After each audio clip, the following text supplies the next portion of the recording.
Hello everyone, I hope you are all fine. तो आज की इस वीडियो में हम एक ऐसी कहानी की बात करने जा रहे हैं जिसमें एक नन्ही सी बच्ची दुनिया के खतरनाक गैंगस्टर्स को सबक सिखाती है। जो लोग उसे किडनैप करने आते हैं वो उन्हें ही किडनैप कर लेती है और बहुत ही मिस्टीरियस तरीके के साथ उनको सबक सिखाती है। लेकिन एक नन्ही बच्ची ये सब अकेले कैसे कर लेती है? या तो किसी ने उसकी मदद की होगी या तो फिर पक्का उसके पास कोई सुपर पावर्स होगी। तो अब तक आपके माइंड में भी ऐसे सवाल घूम ही रहे होंगे। तो इन सारे सवालों के जवाब आपको आज की इस वीडियो में मिलेंगे। तो चलिए बिना किसी देरी के इस इंटरेस्टिंग एक्सप्लेनेशन को शुरू करते हैं। वीडियो में आगे बढ़ने से पहले हमारे चैनल सिनेमा कैप्सूल को सब्सक्राइब करना मत भूलिएगा। ये कहानी एक ऐसी लड़की की है जिसका नाम एबिगेल होता है, जो कि एक बैले डांसर होती है, मगर यहाँ पे उसे ये नहीं पता होता कि कुछ क्रिमिनल्स उसके घर में छुपे हुए हैं जो उसे किडनैप करने के लिए आए हुए हैं। वो प्यारी सी नन्ही सी बच्ची इन सबसे बेखबर अपने घर में बैठी होती है। तभी अचानक से वो लोग जो उसके घर पर उसे किडनैप करने के लिए आए होते हैं उस पर हमला कर देते हैं और सेडेटिव्स का इस्तेमाल करके उसे बेहोश कर देते हैं। वो लोग जल्दी से किडनैप करके उसे सुनसान मेंशन पर ले जाते हैं जिसने इनको ये सब करने के लिए कहा था, और वो उनको कुछ सूप्स भी बताता है कि वो किसी के साथ भी अपना पर्सनल इंफॉर्मेशन शेयर नहीं कर सकते, ना कि आपस में और ना ही खास करके एबिगेल के साथ। लैम्बर्ट उन सभी को समझाता है कि उनका काम सिर्फ 24 घंटे का है और उनके काम का मुश्किल हिस्सा खत्म हो चुका है। अब सिर्फ उनको अगले 24 घंटों तक एबिगेल पर नजर रखनी है।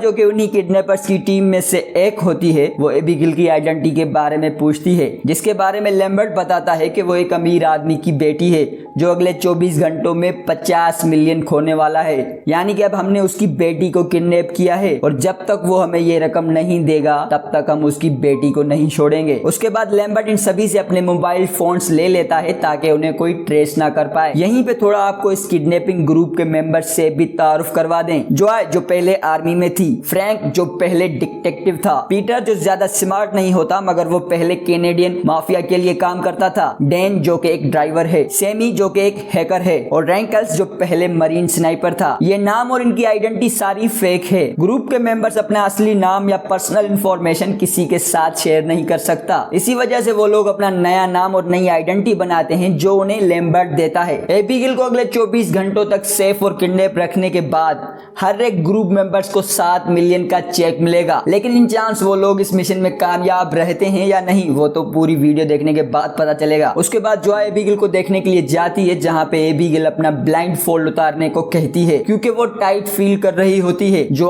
मास्क पहनकर सेफ रहती है और जो एबिगेल ने कहा वो करती है। जो देखती है कि एबिगेल के रिस्ट्स दर्द कर रहे हैं तो वो उसके हाथ पीछे से आगे कर देती है और फिर से हैंडकफ्स लगा देती है ताकि वो ज्यादा कंफर्टेबल फील करे। जो एबिगेल को बताती है कि जब तक उसके डैड उन्हें पैसे नहीं दे देते तब तक ये लोग उसे नहीं छोड़ेंगे। एबिगेल परेशान होती है और ये पूछती है कि क्या वो उसे नुकसान पहुंचाएंगे। जो तसल्ली देती है कि अगर वो अच्छी तरह से बिहेव करें और उसके फादर पैसे दे दें तो वो ठीक रहेगी। इनकी कन्वर्सेशन के दौरान एबिगेल जोआ को अपना नाम बताती है और जोआ रिप्रोकेट करके अपने बेटे के बारे में बताती है जो उसी की उम्र का है। एबिगेल कहती है कि अगर आपका अंदाजा ये है कि मेरा बाप मेरा ख्याल रखता है तो आपका अंदाजा बिल्कुल गलत है, क्योंकि उसका फादर उसका ख्याल बिल्कुल नहीं रखता। उसके बाद जॉय वापस ग्रुप में आती है और फ्रैंक को बताती है कि लड़की ने कहा है कि उसका डैड बहुत ही वायलेंट है। फ्रैंक से एबिगेल के फादर के बारे में पूछा जाता है लेकिन वो कहता है कि उसके पास उसकी कोई इंफॉर्मेशन नहीं। फिर फ्रैंक एबिगेल के रूम में जाता है और देखता है कि उसने ब्लाइंड फोल्ड नहीं पहनी हुई। वो परेशान हो जाता है कि कहीं उसने उसका चेहरा ना देख लिया हो और वो एबिगेल से पूछने लगता है कि क्या उसने उसका चेहरा देखा है। एबिगेल मना करती है कि उसने उसका चेहरा बिल्कुल नहीं देखा। उसके बाद फ्रैंक वहीं पे एबिगेल को थोड़ा बहुत हर्ट करता है और उसके बारे में उससे इंफॉर्मेशन लेने लगता है। फ्रैंक के पुश करने पर एबिगेल बताती है कि क्रिस्टोफ लेजर उसका बाप है। फ्रैंक परेशान हो जाता है और ग्रुप को बताता है कि वो इस घर से निकलना चाहता है क्योंकि उसकी पूरी तरह से फटके चार हो गई थी। सारा ग्रुप फ्रैंक के पास आता है और जो उससे परेशान होने का सबब पूछती है और यहीं पर फ्रैंक कहता है कि ये लड़की एक बहुत ही पावरफुल और well known criminal Christoph Leger की बेटी है। जो ये सोचती है कि उन्हें लड़की को मेल देकर एनोनिमस कॉल कर देना चाहिए और फिर वहां से निकल जाना चाहिए। फ्रैंक कहता है कि जोआ के एक्शंस की वजह से लड़की ने उसका चेहरा देख लिया है, लेकिन जोआ ये कहती है कि वो अकेली थी जो एबिगेल के रूम में गई थी। और डैन सोचता है कि क्रिस्टोफ एक बनी बनाई कहानी है, लेकिन फ्रैंक सबको असिस्ट करता है कि वो रियल है। सारा ग्रुप अनश्योर होता है कि जोआ के डिसीजन से लड़की का ब्लाइंड फोल्ड उतारने पर सोचते हैं कि अब उसे मरना पड़ेगा, लेकिन जोआ डिसएग्री करती है और वो कहती है कि मैं तुम्हें बिल्कुल भी ऐसा नहीं करने दूंगी। और फिर ग्रुप्स के सारे मेंबर्स मिलकर ये डिसाइड करते हैं कि वो अपने इस प्लान में आगे बढ़ेंगे और अपना हिस्सा लेने के बाद वो यहाँ से गायब हो जाएंगे। बाद में रिंकल्स जॉय से कंफर्म करता है कि उसका ग्रुप पर कोई ट्रस्ट नहीं है और उसे एक डील करता है कि हम दोनों एक दूसरे का ख्याल रखेंगे। इस चीज पे जॉय सहमत हो जाती है। उसी दौरान डैन एक पुरानी पेंटिंग देखता है और सोचता है कि इसमें लड़की एबिगेल जैसी लग रही है। वो नीचे बेसमेंट में जाता है जहाँ का दरवाजा खुद ब खुद खुला होता है। ये देख के वो कंफ्यूज हो जाता है और रूम में जाता है, लेकिन जब वो वहां से निकलने की कोशिश करता है तो कोई चीज उसे खींच लेती है। उसको देखने के बाद वो पूरी तरह घबरा जाती है, ये देख करके कि डैन का सर काट दिया गया है। और यहीं पे इस मूवी की हॉरर्स शुरू हो जाती हैं। ये देखने के बाद सेमी सबको ये बताती है और डैन की डेड बॉडी देखने पर फ्रैंक ऑब्जर्व करता है कि लगता है कि जैसे किसी जंगली जानवर ने इसका शिकार किया है। ये तो ऐसा बिल्कुल नहीं लग रहा कि इसे किसी इंसान ने मारा हो। सेमी देखती है कि सब लोग अजीब बिहेव कर रहे हैं और वो उनको बताती है एक शख्स वेल्डीज के बारे में जो कि लेजर का हेड था। कुछ साल पहले FBI ने लेजर गैंग के 3 इंपॉर्टेंट मेंबर्स को पकड़ा था। वो सीक्रेट तरीके से होटल की हाईएस्ट लेवल पर रखे गए थे। ट्रायल से एक रात पहले 12 एजेंट्स अगले 2 दरवाजों पर थे और फिर अगली सुबह FBI ने अंदर आके उन तीनों की डेड बॉडीज बैडली हर्ट देखी। उनके बॉडी पार्ट्स मिसिंग थे और वहीं पर हेड वेल्डर्स के सिग्नेचर मिलते हैं। मतलब कि वेल्डिस एक बहुत ही ब्रिचुअल किलर है जो कि लोगों को लेजर के कहने पर खत्म कर देता है। ये डिस्टर्बिंग बात सुनकर समी और बाकी टीम मेंबर्स चौंक जाते हैं। इनको लगता है कि एबिगेल ने ये सब किया है, मगर जब ये लोग उसे चेकआउट करते हैं तो उसे वहीं पर ही पाते हैं जहां वो थी। रिंकल्स के मुताबिक वेल्डर्स अभी भी वहां हो सकता है, चाहे वो अपनी लोकेशन से गायब ही क्यों ना हो। अब ये लोग यहाँ से निकलने की कोशिश करते हैं और जब ये दरवाजा खोलते हैं तो पता लगता है कि दरवाजा तो लॉक हो चुका है। अचानक हाउस का सिक्योरिटी अलार्म बज जाता है और वो समझ जाते हैं कि ये सब एक ट्रैप है। जो आज जल्दी से एबिगेल के पास जाती है और पूछती है कि ये क्या हो रहा है, क्या कोई और भी उसके साथ आया था पहले। एबिगेल मना कर देती है, लेकिन फिर एडमिट करती है कि ग्लासेस वाले आदमी ने उसे सीक्रेट रखने को कहा था और धमकी दी थी कि अगर उसने नहीं रखा तो वो उसे नुकसान पहुंचाएगा। जॉय कहती है कि वो उसे कुछ नहीं होने देगी और जॉय एबिगेल को भरोसा दिलाती है और बहुत ही अच्छे से ट्रीट करती है। एबिगेल कहती है कि वो उसके डैड के लिए काम करता है, उसका नाम वेल्डिस है। जॉय को लगता है कि वो लोग फ्रैंक पर भरोसा नहीं कर सकते और शायद वही हिटमैन है। उसे लगता है कि फ्रैंक ही सबको मार रहा है। जॉय ये सब समी और पीटर को बताती है, लेकिन फ्रैंक उन्हें समझाता है कि वो हिटमैन नहीं है। फ्रैंक कहता है कि वो छोटी लड़की तुम्हें बेवकूफ बना रही है और तुम लोगों को कैसे नुकसान पहुंचा सकती है तुम सोच भी नहीं सकते। मैच्योर बनो, किसी छोटी बच्ची पर इतना भरोसा मत करो। सब लोग फैसला करते हैं कि वो एबिगेल के पास जाकर सच जानने की कोशिश करेंगे। जब ये सब एबिगेल के पास जाते हैं और उससे सच पूछते हैं, तब एबिगेल का असली रूप सामने आता है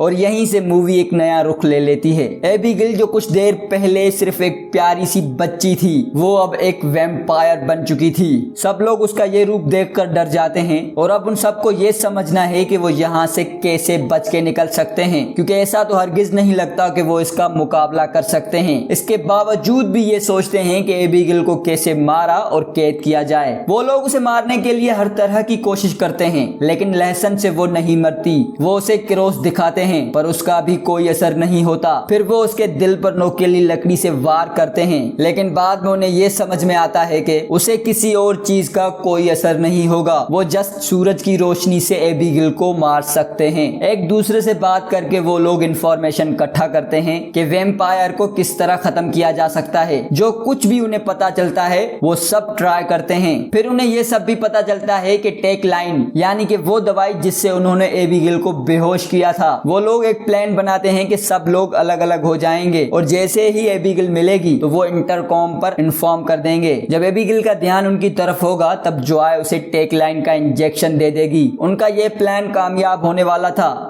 लेकिन यहीं पर एबिगेल समी को काट लेती है और अब उन्हें ये नहीं पता चल पाता कि सेमी वैम्पायर बनेगी या नहीं। इन सब के बावजूद वो लोग एबिगेल को लॉक करने में कामयाब होते हैं और ये सब करने में उनको बहुत सारी मुश्किलों का सामना करना पड़ा था, मगर जैसे तैसे करके उन्होंने इस बला को कैद कर लिया था। अब वो एबिगेल से सवाल पूछते हैं कि ये सब क्या हो रहा है, कि ये सारा प्लान एबिगेल का था। जो भी लोग उसके बाप को परेशान करते हैं उनके साथ ये सब होता है। वो उन लोगों के नामों की लिस्ट बनाती आती है और फिर इतने बड़े गंदे तरीके से मार देती है। उसके बाद जैसे तैसे करके एबिगेल भी वहां से निकल जाती है और फ्रैंक पर हमला करने की कोशिश करती है। जॉय को समझ में आता है और वो कुछ खिड़कियां खोल देती है जिससे सूरज की रोशनी एबिगेल के हाथ पर पड़ती है और उसका हाथ जल जाता है। सबको सूरज की रोशनी का फायदा समझ में आता है और वो लोग उस कमरे में रहते हैं जहां पर सूरज की रोशनी आती है। काफी देर तक वो वहीं रहते हैं। फिर सैमी और पीटर को एक आइडिया आता है कि वो पावर सोर्स को ढूंढने की कोशिश करेंगे और जब वो पावर सोर्स ढूंढने जाते हैं तब सैमी भी वैम्पायर बनने लगती है क्योंकि एबिगेल ने उसे काट लिया था। और यहीं पर एबिगेल सैमी को पूरा कंट्रोल करती है और सैमी से पीटर को मरवा देती है। सैमी पीटर को मारने के बाद डांस करने लगती है और क्योंकि एबिगेल दूसरे कमरे में डांस कर रही होती है, मतलब कि एबिगेल जो कुछ करती है सैमी भी वैसा ही रिपीट करती है। और अब यहीं पर सैमी फ्रैंक को फंसाने की कोशिश करती है लेकिन जॉय को समझ आता है कि सैमी वैम्पायर बन चुकी है। जॉय के पास और कोई रास्ता नहीं होता, इसीलिए वो सूरज की रोशनी से सैमी को जला देती है। अब सिर्फ फ्रैंक और जॉय ही बचे हैं जिन्हें एक छुपा हुआ रास्ता मिलता है। जब वो वहां जाते हैं तो उन्हें वहां पर लैम्बर्ट मिलता है।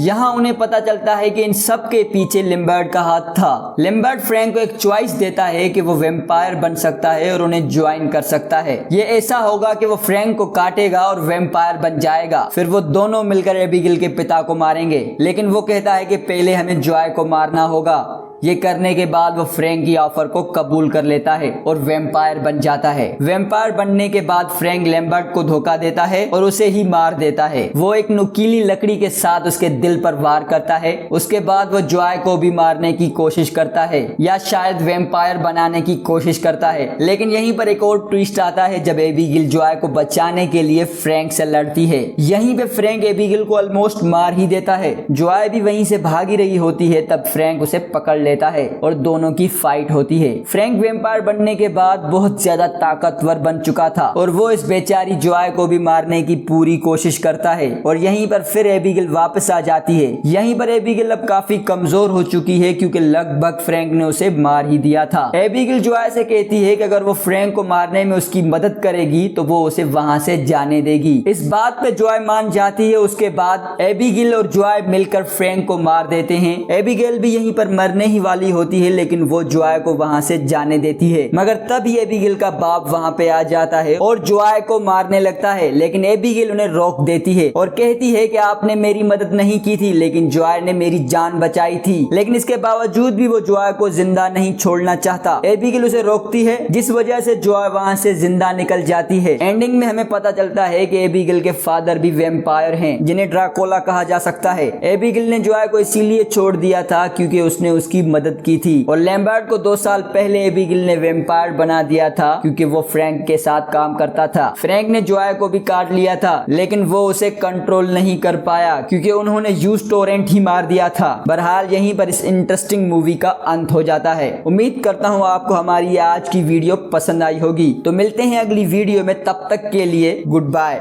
और हाँ, don't forget to subscribe cinema capsule for more interesting explanation like this.